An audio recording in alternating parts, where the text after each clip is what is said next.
In this video, I want to give you an insight into the question on how to make change happen within any kind of organization.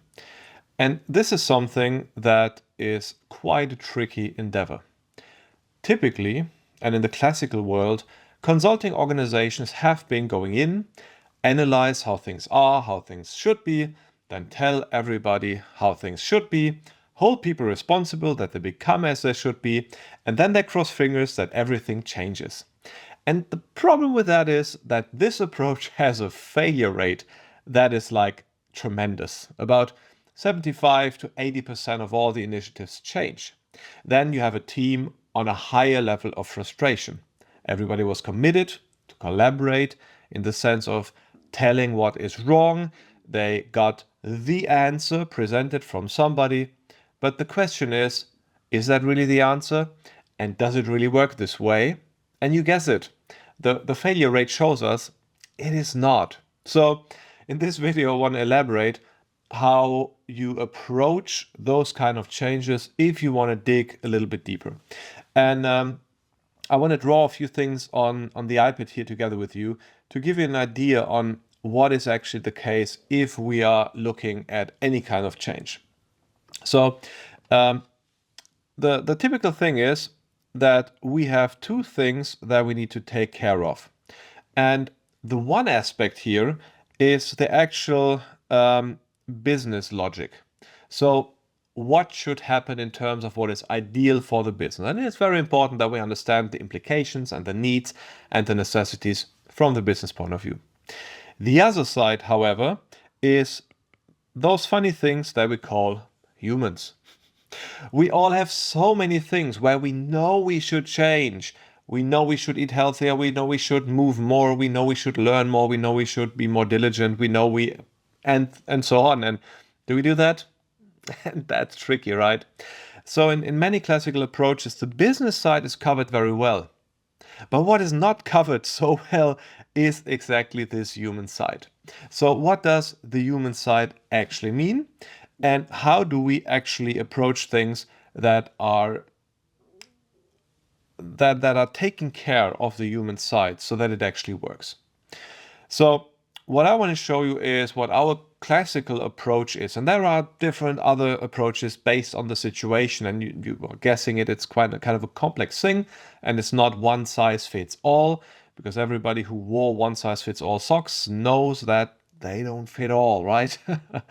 So how do we do that? How do we come to the conclusion to what to do actually? Now, let's imagine we have a specific leadership team. And this leadership team is 1, 2, 3, 4 people. And below those people, there is always, let's say, 4 direct reports. And what follows below, we don't look at now. So the typical start that we have is a top manager managing those top leaders, and then those all managing another level below that. So what is the thing that we typically do? And there's 2 answers to that. So each and every person has a specific behavior. So let's zoom in on that one person, right? And that one person, that manager, shows a specific behavior. And the reason why they behave the way they do has many, many reasons. And this is something that we look at the Genesis of Behavior model, our model where we have a few videos about, and we will link some of those videos in the bottom below, which is differentiating different reasons why we do the things we do. One is personality. One is intelligence. So that's problem solution speed. One is behavioral patterns, and also thinking patterns. So patterns of thinking, the things you always think after trigger, and behaviors of action, the things you always do after a trigger. So the typical way that you start a meeting with would be a behavioral pattern. The typical way you think about things is a typical thinking pattern. And whenever those patterns don't work, or whenever your personality or intelligence doesn't tell you what you actually should do, you are going into the 4F stress reactions, right? So whenever we now go in, what we first need to have is a first idea what we're actually talking about. So what we're doing is we're asking people, hey, listen, tell us what's going on in your organization. What are the perceived problems that you see? So what we're getting here is an account of the problems that somebody see, and in that triangle that I made here, this is all the problems that one colleague saw. Those problems might be problems pointing up, going like, my boss is a problem because. Those problems might be the ones on the lateral level. My colleagues, my fellow leadership people have these problems and we don't get that right. That also might be things going down. My team is not getting this right. My team is not getting that right. And it might also be self-reflective things. And this is a circular arrow, but that I try to draw there. These are the things where you go like, well, I know I should be better in this regard, but I'm not. So what you see here is we have different directions of problems. But what we typically get in all those levels is a perception.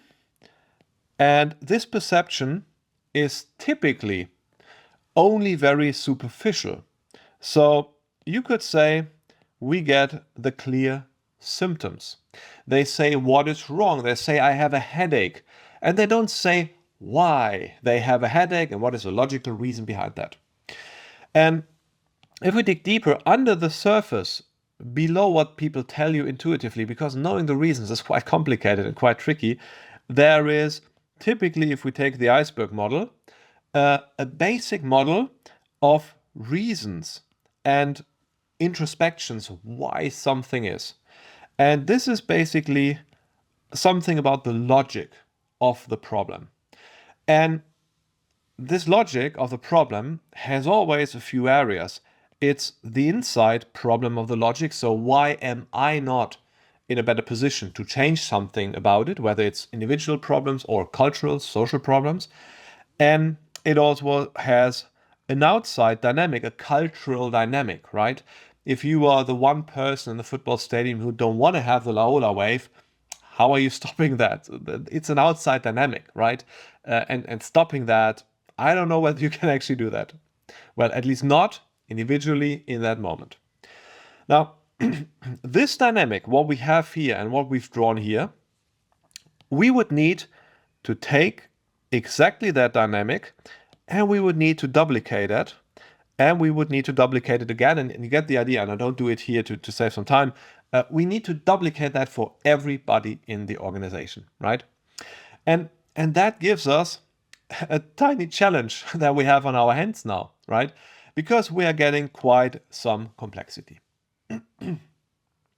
Something that will help us a lot to cut down that complexity is to not only analyze on a content level what are the problems, but to also dive in deep and then look for the personality part. Right? The personality has an effect on the question of, is it actually happening that those patterns here are behaving in a way that it's functional to the personality? And the answer is yes, of course. Your personality, to a certain degree, dictates how you react and what patterns you build. Not linearly, it's a complex phenomenon, but that is the basic logic behind that.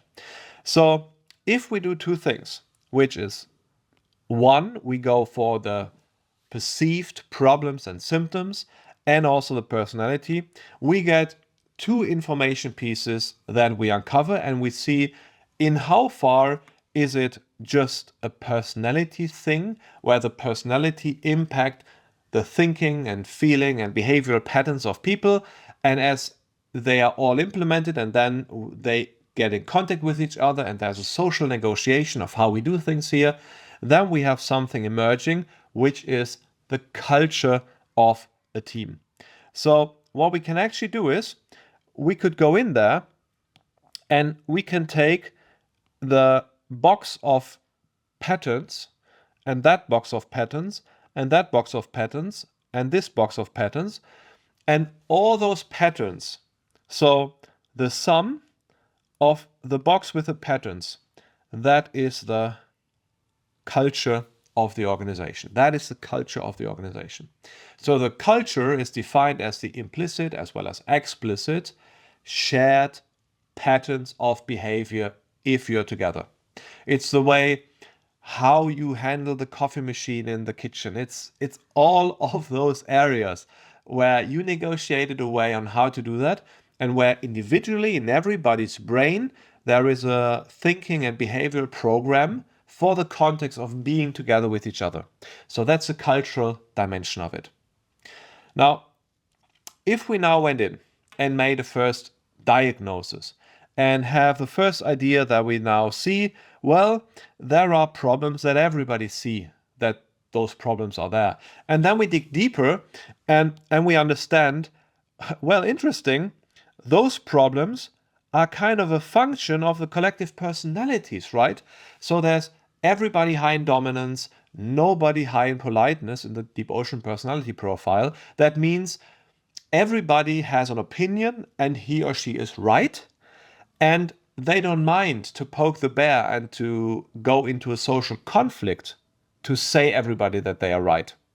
Then you might see, as a function of the personality, a cultural phenomenon of conflict, of being right, of dominance behavior, and all those kind of things. What we can do now is we have now here on this upper level, we have here a hypothesis. Sorry, wrong thing. There we go. We have a hypothesis of, well, see, we have a sum of patterns that everybody tells us that they are. We have a few observations and symptoms that are individual. So what we have is a picture of the culture that is sometimes a function of the sum total of personalities, and sometimes it just emerged due to different kind of reasons. Based on whether it is a function of the personality, we will need to deal differently with it than whether it's just a function of a culture that emerged.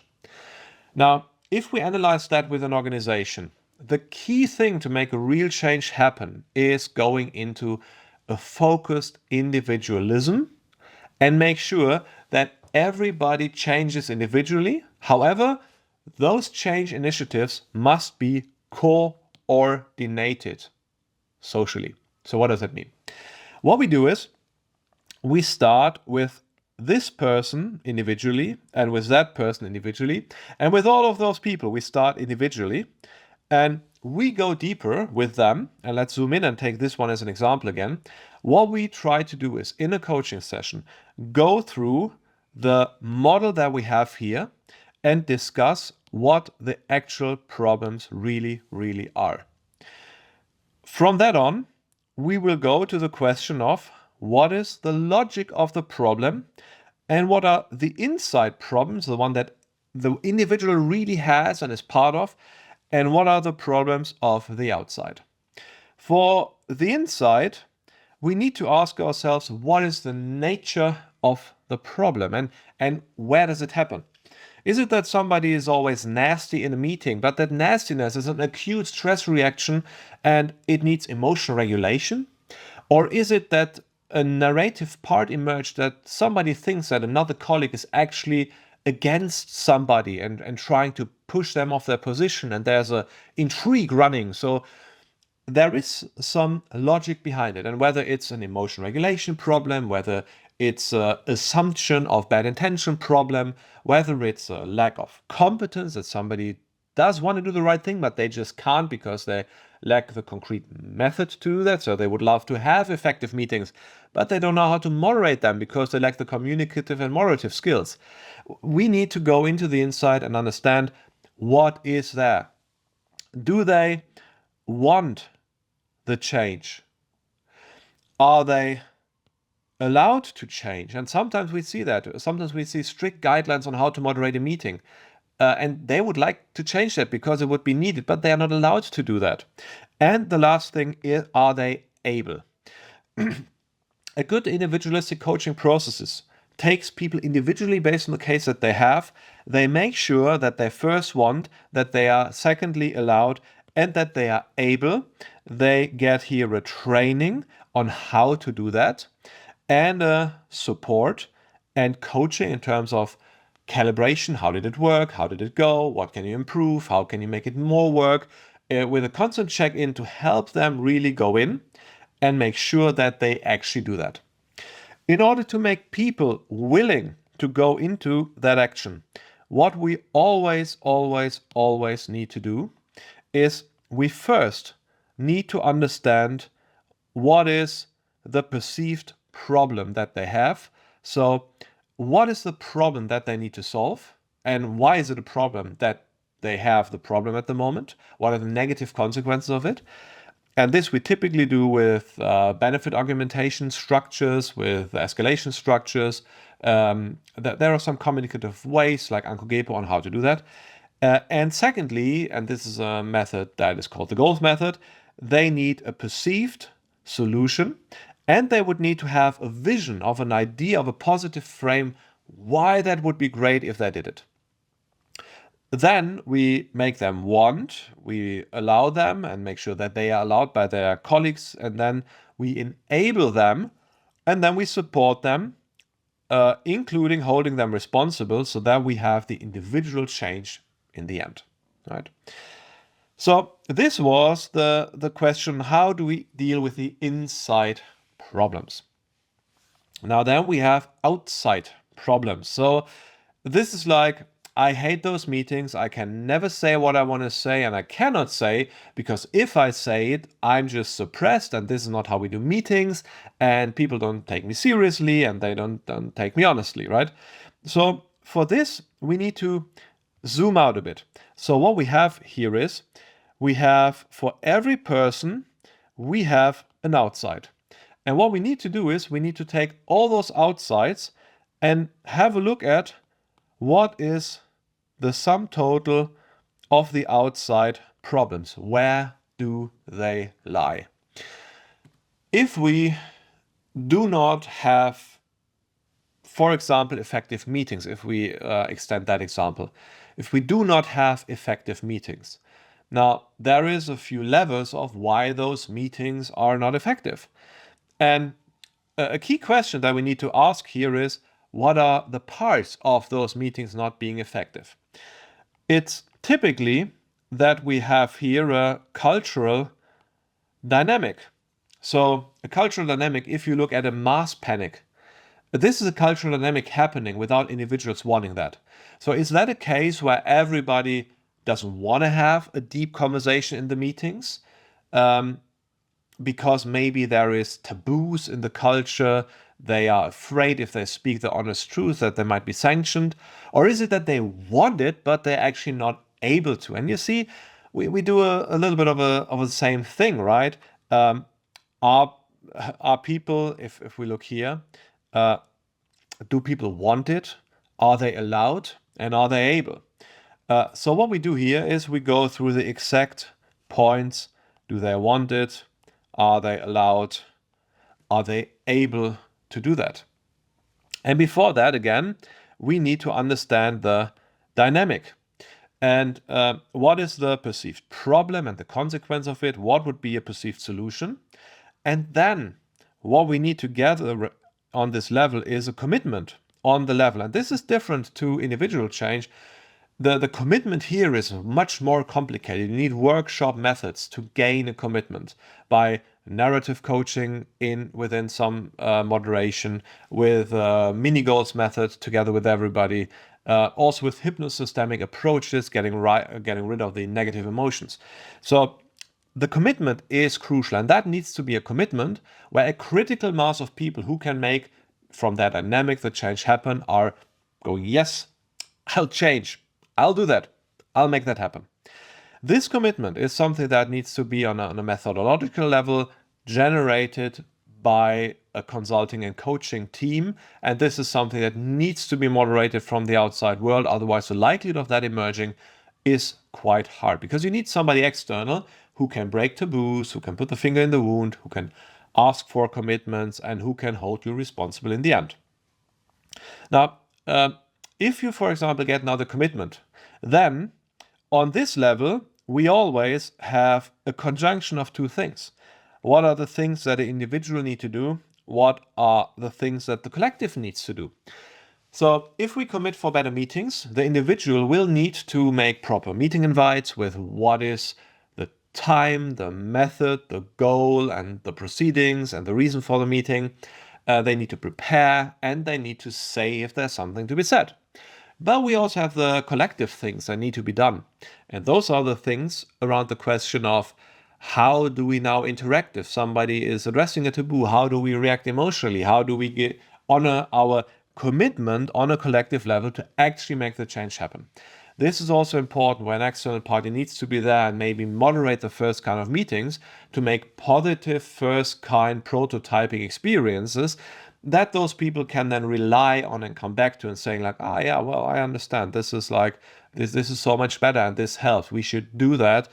And then what you create here is a positive experience. And from the positive experience and some perceived own competence as you deliver the first tools, you renew the commitment, you hold responsible to do the individual thing, to do the collective thing, to gain more positive experience. And here is a cyclic dimension of bringing things up. And what tools we need there is like so complex based on the actual logic of the problem, right? For starting meetings, it would be to-go time, Trico, SIPO would be methods and tools. You have different moderation tools, you have brainstorming, you have creativity methods that you might want to use or not. It is depending whether you have remote meetings or non-remote meetings, and there are different sets of tools.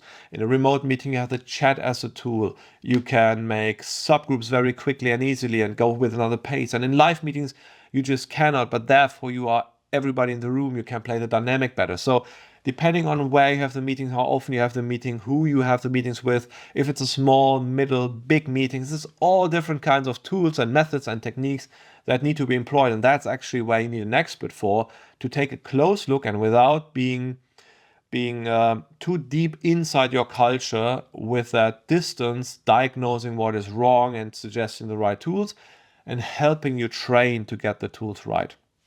Now, meeting would be just one thing that we would need to work on, and maybe we have another thing. And one classical thing that we need to work on is, for example, delegation, where we talk about many things like the basic logic of Gorekos, which is a delegation tool, where we talk about how do we implement that. We talk about goal cascading, because if you want to delegate, you need to know whose responsibility is what, and that are the goals basically, and they need to be consistent with the goals of the organization. They need to follow the pace that you need to calibrate, and those goals need to be cascaded, that is split into sub functionalities. It needs to be delegated properly. You need to have a proper process of communication of delegation, deviation analysis if somebody is not following along with the delegation, understanding why they deviate from taking the responsibility. Is it not wanting, not being able to, not feeling allowed to?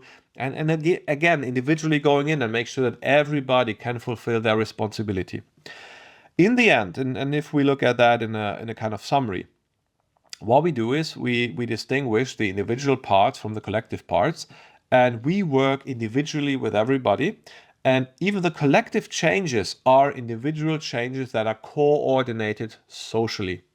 Because what we need to make sure is we need to make sure that the humans here, that those humans are actually able to change. Because only if the human changes will happen, the business will develop. Because just from an appeal of we should all be better in meetings, nothing happens. And just from knowing how you should behave, you don't do it. It's always the neuropsychology of actual change and the people that we need to focus on. So in any kind of change, this is a process we need to orchestrate and go down for, with some, of course, in the progress, some more complexities, right? So how do the individual things of the top leader influence the individual things of the leaders, the subgroup dynamics? How is the unclarity on this level trickling down? What are, for example, the problems that are on this level that we need to solve separately on the leaders level? What are the problems on those kind of levels up to the leader, or maybe two people with the leader? What are the problems that we have here with the leader and their team? And what are the problems that this leader's team has with that leader's team.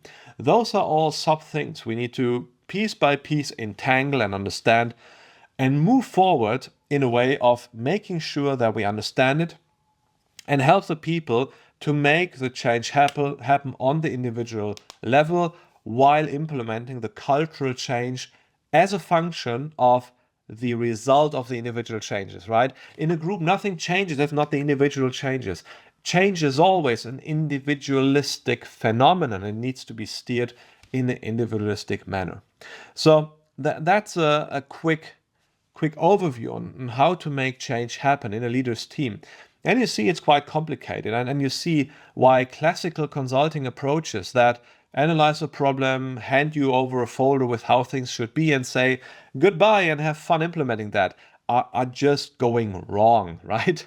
You need to have very professional and diligent leaders to be able to work with that. And even if you're a top expert, sometimes with external help, it's hardly possible, right? The best neurosurgeon cannot make a neurosurgery on his own brain. You need experts who come in and have an outside view, because you see everything tinted by your culture, not clearly. It's just a perspective game in the end. And then it's, of course, a distance game. Experts from outside are less emotional looking at the things and are much more clear on the diagnostic level. So if you consider making any kind of change happen, feel free to contact us. We're happy to guide you through that and facilitate that change together with you. And so far, thank you very much for listening and understanding how the logic is, and looking forward to talk to you anytime soon about your concrete challenges.